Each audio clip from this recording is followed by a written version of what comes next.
ఇక్కడైతే చిక్కుడుగాయలు ఉన్నాయి. చిక్కుడుగాయలు తెంపుకుందాము. ఇలా చూస్తున్నారు కదా, గుత్తులు గుత్తులుగా కాస్తున్నాయండి చిక్కుడుగాయలు అయితే.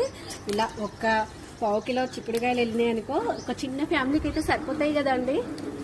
మాకైతే సరిపోతాయండి. చూస్తున్నారు కదా, ఇంకా పైన అయితే ఇంకా చాలా చిక్కుడుగాయలు అయితే ఉన్నాయి.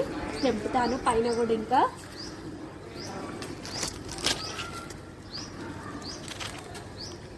అప్పుడు కొన్ని వస్తున్నాయండి చిక్కుడుగాయలు అయితే.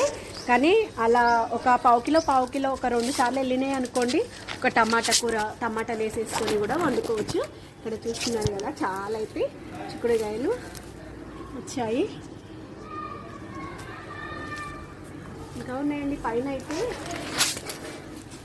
ఈ చిక్కుడుకాయ చాలా టేస్ట్ ఉంటుందండి. మా చిక్కుడుకాయ అయితే ఇది పైన ఉన్నాయి, నాకు అందడం లేదు చిక్కుడుకాయలు అయితే. ఇగో ఇక్కడ ఉంది, తలపైన ఉన్నాయి అందులో. ఇక్కడ చూస్తున్నారు కదండి ఎంత